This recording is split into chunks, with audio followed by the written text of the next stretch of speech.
Welcome to Woman TV. I'm Tyler Ryan at Travinia Italian Kitchen, Highway 378 in Lexington, right across from Target. Today we're going to talk to attorney Rebecca West. She's with the Breibart Law Firm. We're going to talk to attorney West about what it's like to be a female practicing attorney in the good old boy club. Let's get on the couch. And we're on the couch today with Rebecca West. She's an attorney with the Breibart Law Firm, Richard J. Breibart. Welcome. Thank you. So you're an attorney. Any attorney jokes you want to share with us? None that I would like to share on the record. Not on the record, yes, indeed. So you work with Richard J. Breibart. Let's talk about the firm just a little bit, about Richard and his work and his attorneys in practice. It's a general practice, and Richard has normally done criminal defense work in Lexington, and that's what most people know him for.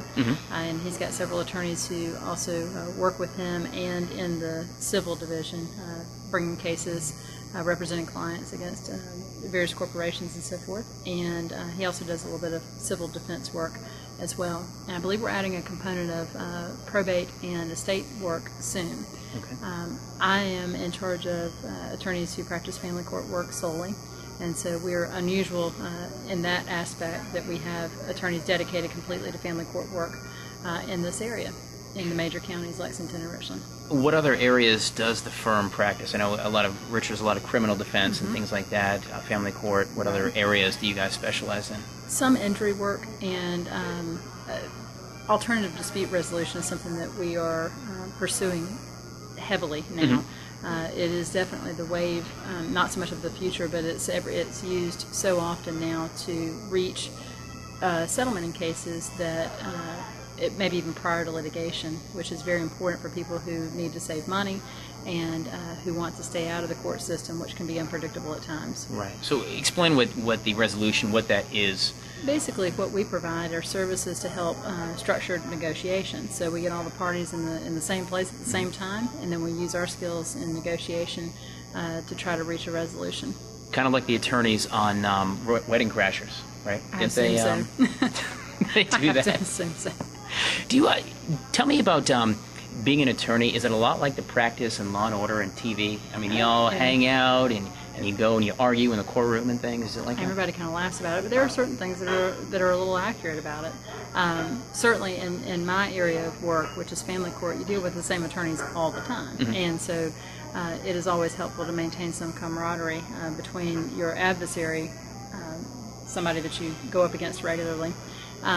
But yeah, there are certain parts of it, procedurally, there are certain arguments, styles, and so forth that are absolutely accurate. Have you ever had somebody break down on the stand? Have you pushed them on the stand and pushed them and they admitted to something horrible? Absolutely. Really?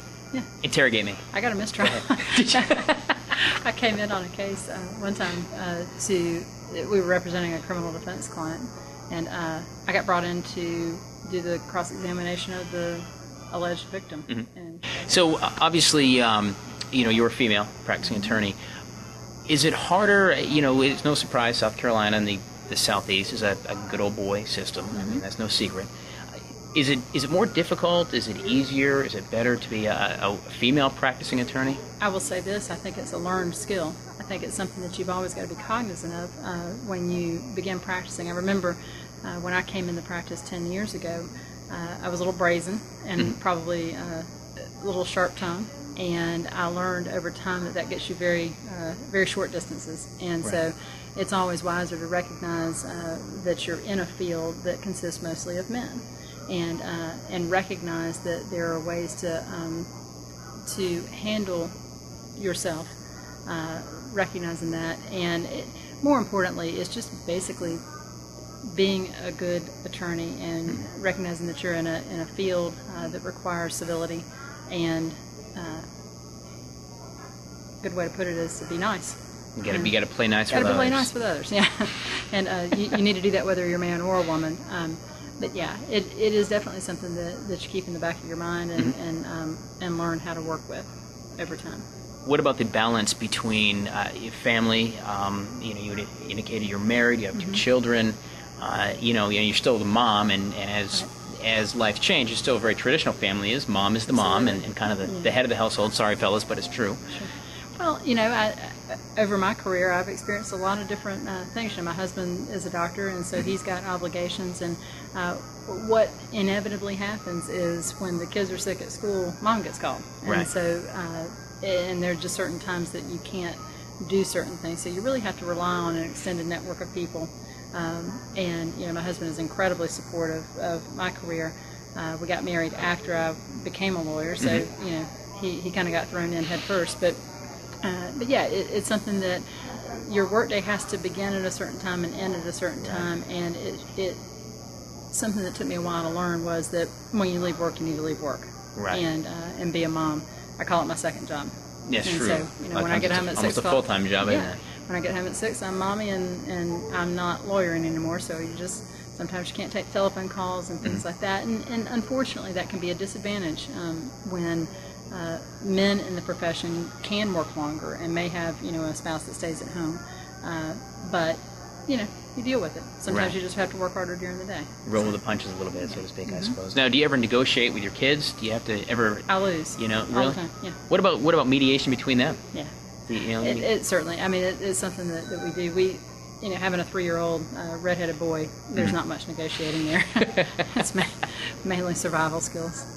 Fantastic. So you do family. You have the family practice, the family court area of the Breibart firm. What kinds of stuff do you handle in the family court? What kind of cases do you hear and that kind of thing? Traditional ones are divorce, and what comes into divorce is inevitably child custody, financial issues, whether that is property division or support. But those are generally what we deal with, and then we also handle social services defense cases where an individual may be accused of abuse and neglect of a child.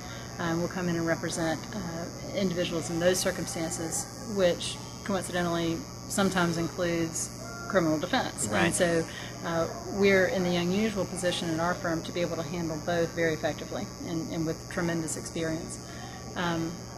But we also do family court appellate work, which means that we would appeal cases that have come from the trial court up through the Court of Appeals in South Carolina Supreme Court. Is there a predisposed presumption that the mom in a perhaps a custody battle, if all things are equal, the mom is going to get the baby, or is that not necessarily true? Everybody says that that presumption is gone, and that's what the law says. But the fact of the matter is that sometimes it works out that way. Right.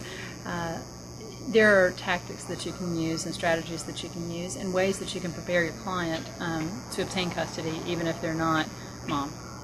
Maybe they may be grandparents, or maybe they're dad or non-traditional exactly. sort of role. Right.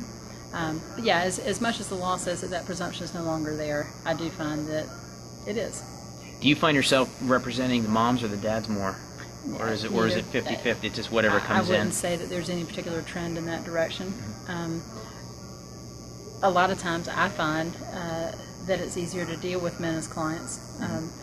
I tend to pride myself on being able to speak directly and without much, I guess that's the best way to put it. Maybe I'm a little blunt, and so that tends to work a little bit better with the male gender than the females. But that's something over time that you really have to make sure that you're not too blunt. Have you ever been locked up for contempt of court? No, been Ever? threatened. Been threatened? Been threatened. Yeah. You said you were a bit, when you got here, a bit abrasive. I just wondered if that might be the case. I wouldn't say abrasive. At that time I probably should have shut my mouth.